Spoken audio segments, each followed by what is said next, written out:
Finally, why do people aggress? Remember, aggression is mostly learned. Receiving positive or negative reinforcement for aggressive behaviors will increase the likelihood you'll aggress again.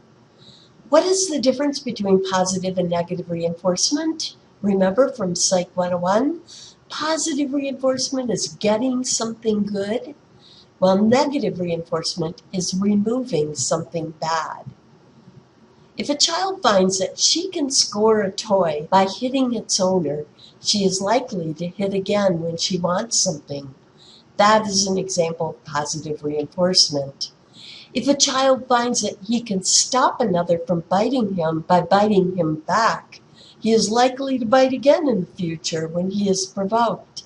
That is an example of negative reinforcement. What about punishment? Punishment is very tricky. Research finds that punishment only reduces aggression under very specific circumstances. 1, if it is immediate. 2, strong enough to deter. 3, perceived to be fair. And 4, not delivered in anger. When these conditions are not met, punishment usually increases violence by provoking retaliation. Remember Dollard's frustration-aggression model. How does this research on punishment criteria inform us about issues like harsher criminal punishment? Harsher punishment for crime most often backfires because it leads to prison overcrowding, which leads to unfair treatment and perceived injustice. Remember how upset even a monkey can become as a result of perceived injustice? Perceived injustice can be a powerful blocked goal and source of frustration in Dollard's model.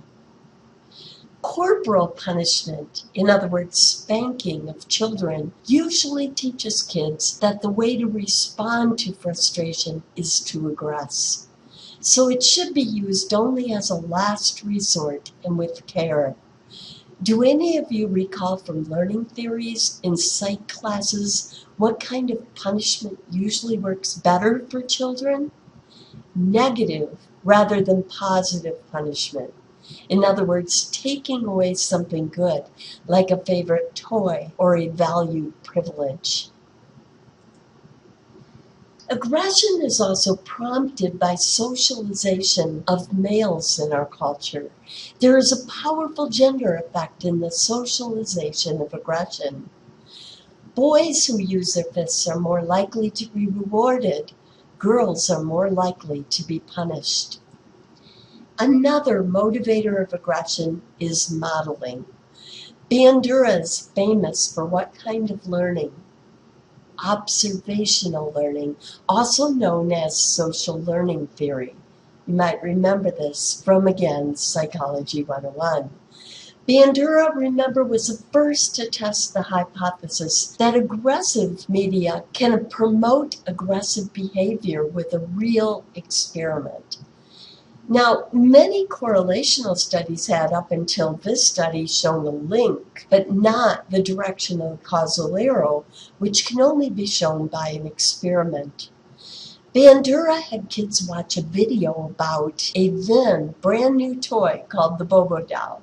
Some watched a video of a model playing with it non-aggressively, some aggressively. Then all the kids got to play with the Bobo doll. Which group of kids do you think were far more likely to beat the tar out of the Bobo doll? Those who watched the aggressive video. And I don't really think that the aggressive model in that video came across as all that aggressive. So here's a picture. But look at this little girl go at it. Many studies have since found that aggressive media, including film, TV, and news, increases aggressive behavior in adults.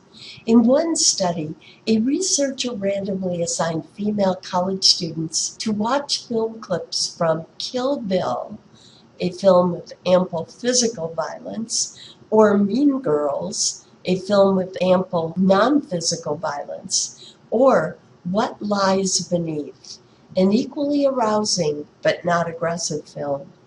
Afterward, when given the opportunity to blast an irritating Confederate with a painful noise, the first two groups were more likely to aggress.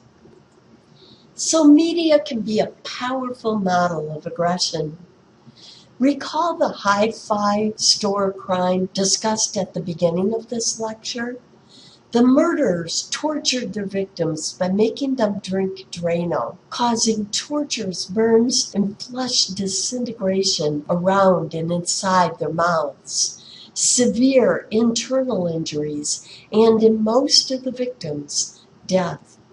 It came out during the trial that the murderers watched the movie Magnum Force the day before. In fact, they watched it 3 times. In this film, a prostitute is forced to drink Drano and immediately drops dead. Unfortunately, such copycat crimes are not uncommon. This concludes our lecture on aggression. Our next mini lecture will be on a more inspiring topic, pro-social behavior, also known as helping behavior.